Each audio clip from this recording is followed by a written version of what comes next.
you stop from your end and I close everything here. Okay.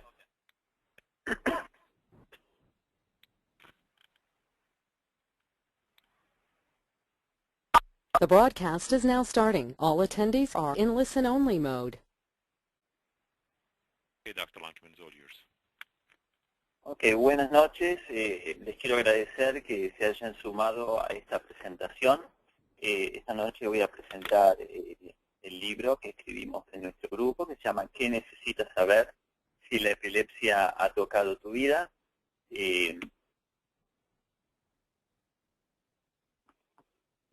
Acá tienen la tapa del libro, donde estamos los autores. Yo soy Marcelo Lanchman. Y acá están los otros autores, nos vamos a ir presentando uno por uno. Mi nombre es Marcelo Lanchman, soy un doctor especializado en epilepsia. Mi entrenamiento fue en epilepsia en Wake Forest University en North Carolina y después en la Cleveland Clinic Foundation en Cleveland, Ohio. 3 años de entrenamiento de epilepsia después de haber sido entrenado como neurólogo. Mi posición en este momento, soy el director médico del Northeast Switzerland Epilepsy Group, que fue fundado en 1998 y soy uno de los fundadores.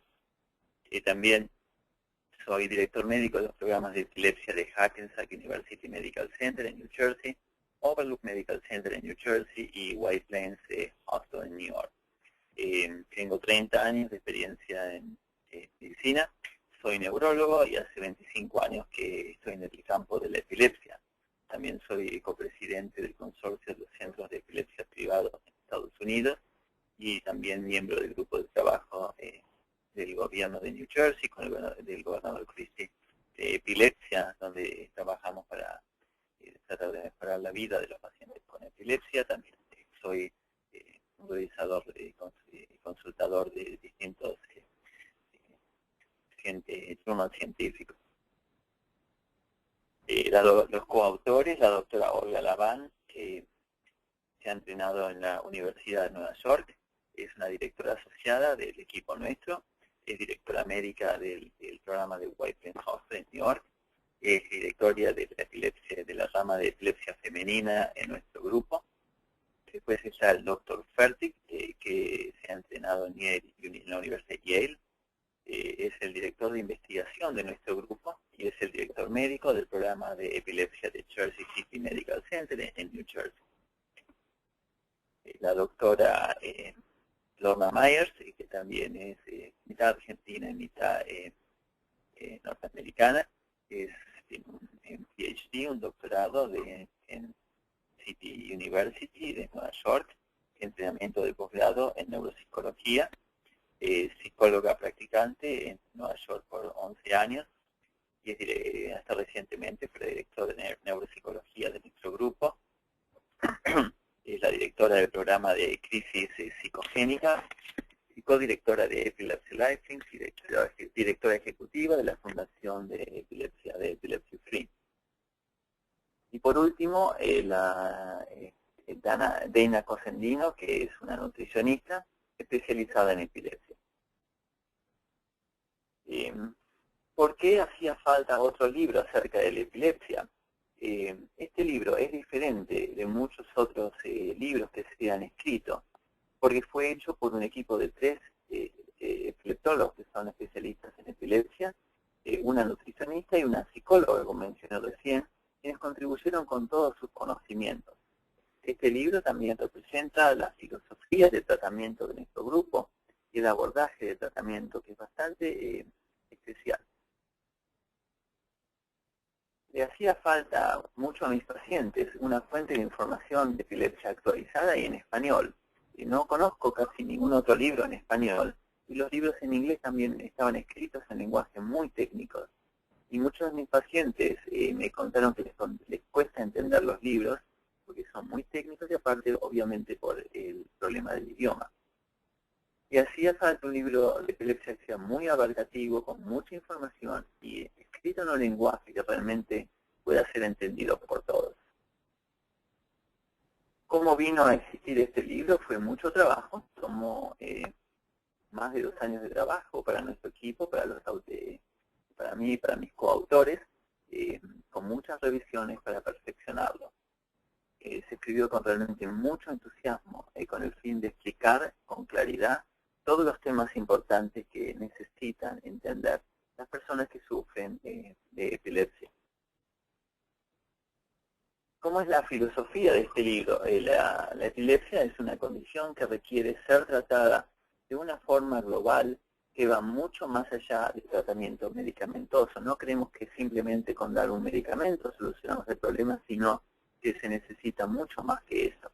Que a través de años de experiencia nos hemos dado cuenta que la persona con epilepsia recibe el mejor beneficio con un abordaje holístico, donde el cuerpo y la mente son tratados como un todo integrado y no el cuerpo por un lado y la mente por otro. ¿Cómo es que está organizado este libro? El libro tiene 5 partes.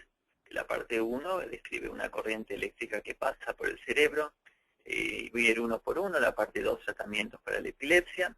La parte 3, cómo vivir bien con la epilepsia. La cuarta, lo puedes lograr. Y la quinta, los apéndices. En la parte 1, una corriente eléctrica que pasa por el cerebro, eso realmente explica lo que es la epilepsia. Hay generalmente mucha confusión, quién tiene epilepsia y quién no, quién tiene una crisis y qué diferencia entre crisis, de convulsiva y epilepsia, y todo eso está abarcado en el libro extensamente. En el capítulo 1 se habla de 3 cosas principalmente. Disculpen, los estadios de las crisis. El aura, que es lo que viene antes de la crisis misma, y la parte posictal, qué es lo que pasa después de la crisis. Se va explicado en el libro todas las partes de la crisis epiléptica. También se describe en mucho detalle la clasificación de las crisis, que esencialmente pueden ser parciales o focales y empiezan de una parte del cerebro en particular, o generalizadas y empiezan de todo el cerebro al mismo tiempo. Y después se explica bastante las crisis no epilépticas, ya que muchos pacientes que son diagnosticados de epilepsia y que son tratados por muchos años no tienen epilepsia y tienen otras cosas que requieren tratamientos distintos. Eso pasa en aproximadamente 2 o 3 pacientes referidos con diagnóstico de epilepsia. Eso es muy importante. En el capítulo 2, ¿qué causa las crisis y quién está a riesgo? Primero, se explica el concepto del umbral convulsivo. ¿Qué es el umbral convulsivo? Es la cantidad de energía, de electricidad que se necesita para causar una crisis. Y todos tenemos una posibilidad de tener una crisis y un umbral convulsivo. Pero la gente que tiene epilepsia tiene un umbral más bajo, o sea que es más fácil para ellos tener una crisis. Y hay muchos componentes que los voy nombrando y que los explico en el libro en muchos detalles que pueden favorecer las crisis. Después habla un poco ese capítulo de causas comunes de la epilepsia, como causas genéticas, traumatismo de cráneo, accidentes cerebrovasculares o stroke, tumores de cerebro, infecciones de cerebro, malformaciones de cerebro, problemas metabólicos, entre otras cosas. También una parte muy importante dedicada a cuáles son los disparadores de las crisis, cuáles son las cosas que hay que evitar, cuáles son las cosas que pueden bajar ese umbral convulsivo y que facilitan las crisis. Y entre ellos están el alcohol y las drogas que hay que evitar, el estrés, los cambios de temperatura ambientales, las luces intermitentes, la fiebre y la enfermedad, cambios hormonales, de privación de sueño, hiperventilación, sobre todo cuando uno hace mucho ejercicio, medicamentos y suplementos. Muchos medicamentos pueden causar crisis, en el libro está listado todos los que pueden causar crisis, suplementos que muchas veces son dados o comprados pensando que van a ayudar, y algunos pueden causar crisis, o olvidarse de tomar el medicamento, muy importante.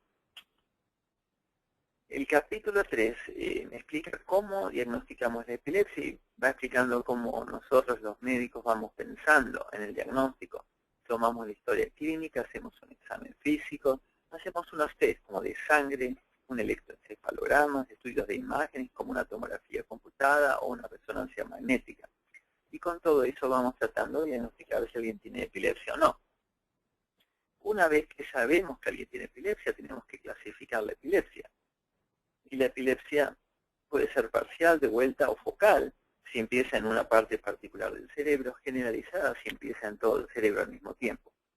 Después, idiopática o sintomática. Idiopática es cuando no sabemos por qué la epilepsia está pasando, y sintomática cuando sí sabemos por qué, porque puede haber habido un golpe en la cabeza, o un tumor cerebral, o un accidente cerebrovascular, o distintas cosas que pueden causar la epilepsia. Y lo más importante, la importancia del diagnóstico, por qué tenemos que clasificar la epilepsia, y porque cada tipo de epilepsia va a responder mejor a un tipo de medicamento en particular. Entonces, cuanto más sabemos el tipo de la epilepsia, más vamos a poder controlarla. El capítulo 4 explica todos los síndromes de la epilepsia. ¿Y qué son los síndromes? Los síndromes son los tipos de epilepsia. No todas las epilepsias son iguales, algunas son de una manera, otras de otras, hay parciales, generalizadas, hay leves, hay más severas, y va explicando uno por uno todos los síndromes de la epilepsia. Y la importancia de vuelta de saber es porque cada síndrome va a responder a distintos tratamientos. El capítulo 5, muy importante, empieza con el tratamiento de la epilepsia y la prevención de la epilepsia. El primer punto que explica, encontrando el médico adecuado para usted. ¿Cómo sabe qué médico tiene las calificaciones y está capacitado para darle una buena atención? ¿Qué entrenamiento tiene que tener? Y aparte, es muy importante que usted se sienta cómodo con su médico. Diferentes tipos de doctores. Hay médicos generales que tratan epilepsia. Si uno quiere ser más especializado, después del médico general viene el médico neurólogo que trata epilepsia. Y si uno quiere ser más especializado y específico y tener el mejor tratamiento, va al médico que se especializa en epilepsia, que es un médico general que hizo la especialidad en neurología, y después de neurología es un entrenamiento en epilepsia. Y damos muchos ejemplos después de preguntas que son importantes para hacer al médico, para usarlas como una guía cada vez que van al médico. El capítulo 6 de tratamiento explica los medicamentos, cuál es el medicamento adecuado para usted y cómo se elige eso, y depende del tipo de epilepsia, de los efectos adversos de ese medicamento, de la condición médica general. Por ejemplo, si uno tiene problemas del hígado, va a usar un medicamento que no dañe el hígado. Y el costo, muy importante. Si a usted le dan el medicamento perfecto, pero no lo puede comprar, no sirve de nada. O sea que es muy importante que el médico y el paciente hablen de todos estos temas. Después el libro explica qué pasa con el medicamento en el cuerpo, cómo es absorbido, cómo se transporta por la sangre y cómo llega al cerebro y cómo es eliminado para que no quede acumulado. Después explicamos el concepto de qué es un medicamento genérico. Hay mucho que se habla de medicamentos genéricos, son mucho más baratos, y la pregunta es, ¿sirven, no sirven? Y todo está extensamente explicado en el libro. Después, ¿cuándo empezar y cuándo se puede dejar el medicamento? ¿Cuánto tiempo hay que estar sin crisis para poder dejar un medicamento? Muchos pacientes me preguntan, ¿tengo que tomar este medicamento de por vida o no? Y está todo bien explicado. Y después, todos los detalles sobre cada medicamento, y en muchos nuevos, y cada uno explicado en su detalle. En el capítulo 7, dentro del tratamiento, se habla de la cirugía de epilepsia y explica todos los tipos de cirugía de epilepsia, y explica muy bien quién es un buen candidato para la epilepsia. Y para eso todas las crisis tienen que venir de una parte del cerebro para que esa parte pueda ser removida. Entonces explica todos los test que hay que usar para saber de qué parte del cerebro vienen las crisis.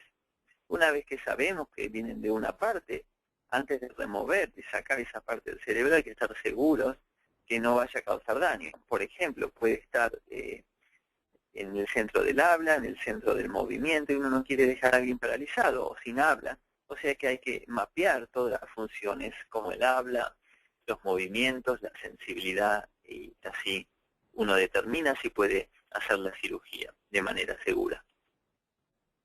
Y después explica un poco cuáles son los pronósticos y mucho de explicación también de los estimuladores, como el estimulador del nervio vagal o el NeuroPace, que es un estimulador que va dentro del cerebro, que fue recientemente aprobado para uso en Estados Unidos. El capítulo 8 habla de las dietas antiepilépticas. Y esencialmente hay 3 dietas Una es la dieta cetogénica o la ketogenic diet, otra es la dieta de Atkins modificada y otra es la dieta de bajo índice glucémico. Y todas estas dietas se hacen en un centro de epilepsia con la supervisación de una nutricionista. No es algo que pueden hacer en su casa, pero muchas veces estas dietas pueden ser muy efectivas y ayudan mucho a la gente con epilepsia. Tratamientos de apoyo y complementarios, siempre hay que trabajar con su doctor. Tratamientos de apoyo, por ejemplo, psicoterapia.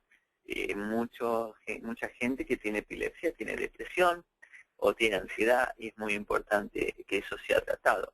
También terapia del arte, terapia de la memoria. La memoria es frecuentemente afectada en algunos tipos de epilepsia y grupos de apoyo para ayudar en la socialización. Con todos los tratamientos complementarios hay muchas cosas que se usan, por ejemplo, hierbas medicinales.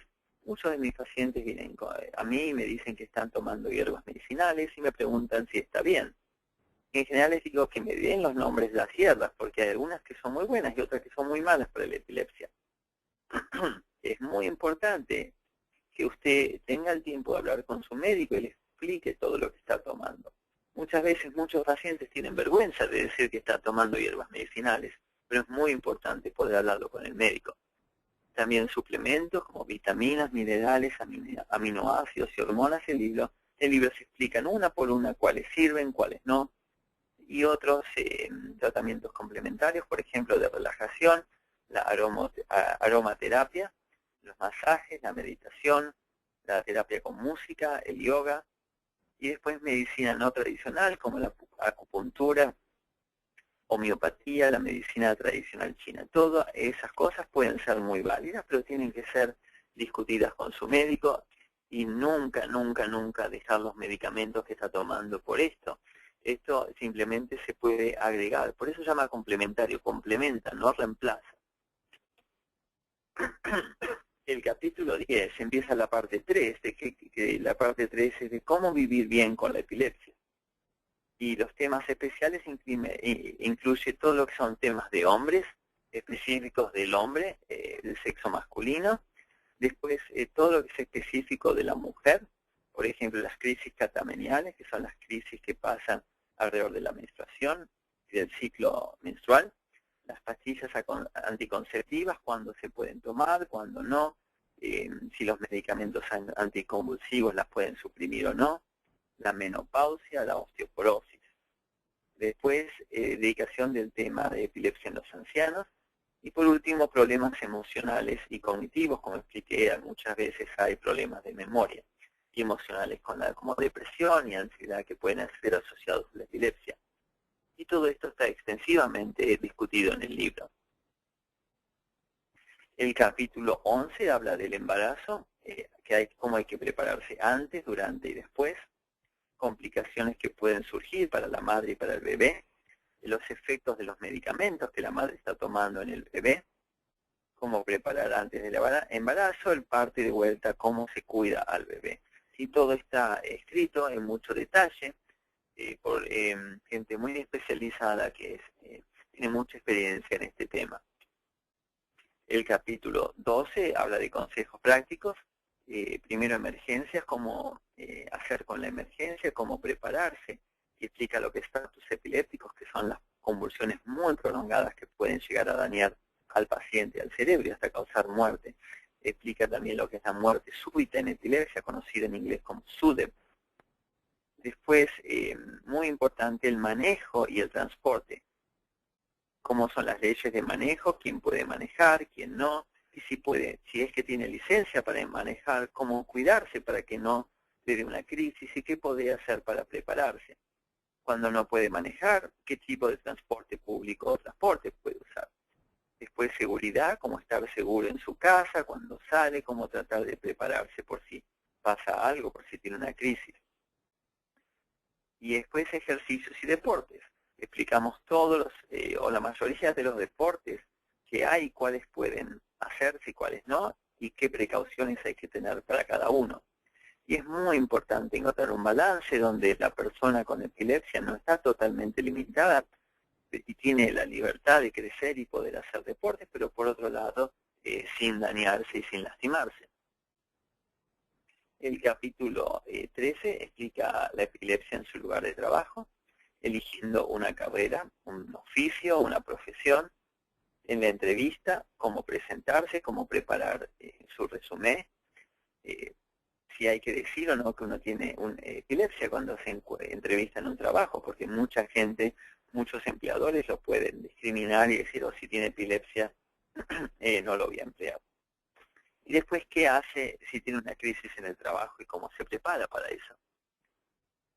El próximo capítulo, el 14, habla de problemas legales, cuando le piden, por ejemplo, que se vaya de un lugar después de una crisis. Por ejemplo, está en un teatro y tiene una crisis y le piden que usted se retire. ¿Usted se tiene que retirar o no? ¿Cuáles son sus derechos? Ser arrestado, muchos pacientes, muchas personas con epilepsia son arrestados después de tener una crisis porque pueden estar confundidos y pueden ser confundidos con alguien embriagado, y ha pasado con mis pacientes. ¿Y cómo usted se defiende de eso y cómo se prepara para eso? ¿Qué pasa si se le niega el seguro médico? ¿Cuáles son sus derechos? ¿Y qué pasa con los problemas económicos causados con la epilepsia? ¿Qué tipos de ayuda hay? El capítulo 15 habla de las estrategias para familias y cuidadores. Cómo cuidar a alguien con epilepsia es muy importante que los familiares y los cuidadores sepan muy bien. Y damos mucha guía de cómo cuidar y cómo interaccionar con las personas con epilepsia de una manera muy positiva. Y la parte 4 se llama Lo puedes lograr. Y esencialmente que usted puede vivir una vida normal a pesar de todas las dificultades. Todo se puede tornar en algo positivo y tratar de sobrellevar todos los problemas y terminar teniendo una vida muy productiva. Y así hay mucha gente con epilepsia. Hubo presidentes en Estados Unidos, hubieron científicos muy famosos. En el libro tienen toda la lista de muchos personajes que han logrado vivir una vida muy plena con epilepsia. ¿Qué pasa con las ganancias del libro? El libro se ha vendido bastante en inglés y en español, y todas las ganancias de la venta de este libro son donadas a la Fundación Epilepsy Free. Esta fundación es una fundación que apoya para dar becas para campamentos de verano y becas universitarias para personas con epilepsia. Si ustedes conocen a alguien que quiera donar dinero, puede donar, y si ustedes conocen a alguien con epilepsia que necesite, un niño que necesite ayuda económica para ir a un campamento de verano, o una persona adulta que necesite ayuda económica para ir al college, a la universidad, entre a este website y le va a explicar cómo puede obtener ayuda. Y la dedicación, por último, realmente le dedico este libro a todos nuestros pacientes que hemos tenido, a todas las personas cuyas vidas han sido tocadas por la epilepsia, y a nuestro gran equipo de trabajo que con tanto empeño trabaja para apoyar a las personas con epilepsia. Y si realmente están interesados en el libro, lo pueden conseguir en amazon.com o en barnesandnoble.com. Y desde ya les agradezco por la atención, y si tienen alguna pregunta se pueden comunicar conmigo. Y simplemente les quise dar un resumen del libro, y si tienen la oportunidad de leerlo, me gustaría que me hagan comentarios lo que le ha gustado y lo que no le ha gustado, así podemos mejorarlo para el futuro. Ok, muchas gracias por haber dedicado tiempo en esta noche, y que tengan muy buenas noches.